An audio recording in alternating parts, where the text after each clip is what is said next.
আজকে বিনায়ক যাচ্ছে তার নিজের বাড়ি 4 মাস পর। ও যখন মামা বাড়িতে এসেছিল তখন ওর বয়স ছিল 3 মাস, প্রায় হতে 3 দিন বাকি ছিল।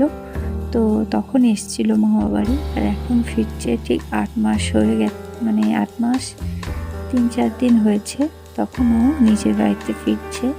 তো এখন আমরা গাড়িতে রয়েছি, রাস্তায়। সকাল থেকে একটু ব্লগ করতে পারিনি, কারণ মা বাপি দুজনেরই খুবই মন খারাপ ছিল। স্বাভাবিক, এতদিন যেহেতু ছিল, পুচকু অনেকটাই বড় হয়ে গেছে, বিনায়ক অনেকটাই বড় হয়ে গেছে, তো সেই জন্য মা বাপের ভীষণই মন খারাপ কদিন ধরেই ছিল। আজকে যেহেতু আমরা বাড়ি ফিরছি, আজকে আরোই মন খারাপ। আমারও ভীষণ মন খারাপ, যেহেতু এতদিন ছিলাম। তো যাই হোক, এখন আমরা বাড়ির দিকে রওনা দিয়ে দিয়েছি, এখন রাস্তায় রয়েছি।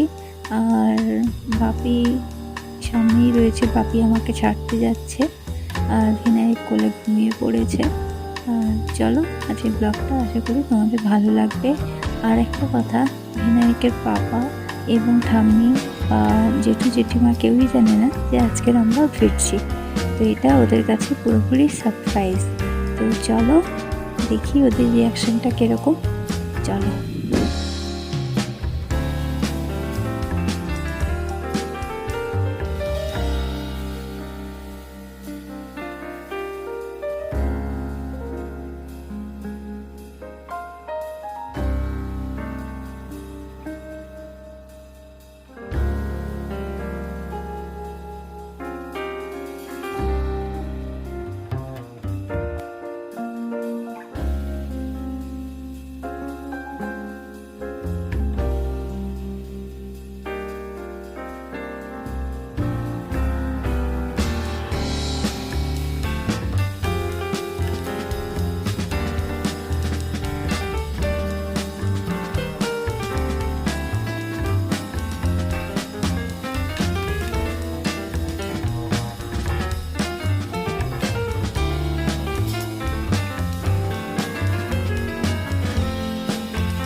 এখানে বিনায়ক উঠে পড়েছে, উঠে পড়েই দেখছি হঠাৎ আমি গাড়ির ভিতরে কী ব্যাপার দিদিনে করেছিলাম।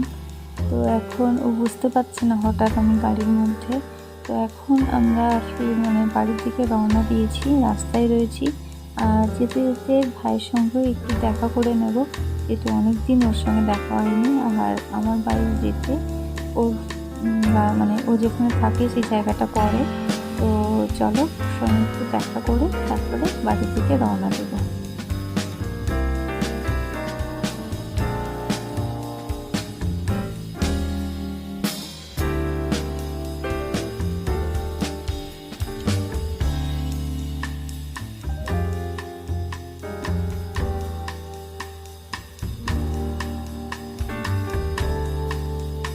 এই যে পাপায়ের মামাই দাঁড়িয়ে আছে, আমাদেরকে দেখেছে, রাস্তা পারাপার হওয়ার জন্য দাঁড়িয়েছিল।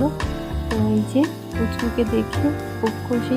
এই যে মামাইয়ের কোলে দাদানের কোল থেকে নামলো গাড়ি থেকে, এখন মামার কোলে উঠবে। তো আমি একটু এই মুহূর্তটাকে একটু ক্যামেরা বন্দি করলাম। তো এই যে পুচকু রয়েছে, মামাইকে দেখে খুব হাসি, দেখতেই পাচ্ছ। আর আমরা চলে এসেছি এখন নিজের বাড়িতে, মানে বিনায়ক নিজের বাড়িতে চলে এসেছে। এই যে ঠাম্মির সঙ্গে খেলা করছে, আর সবাই ভীষণ চমকে গেছে যে আমরা কিছু না বলেই চলে এসেছি। তো দেখো, আসার পরেই শুরু হয়ে গেছে খেলা। তো এখন বিছানায় ছেড়ে দেওয়া হয়েছে, আর দেখতেই পাচ্ছ এখন অনেক কিছু নতুন শিখেছে। তো আর এই যে আমাদের টিনি, আমাদের বাড়ির একমাত্র মেয়ে,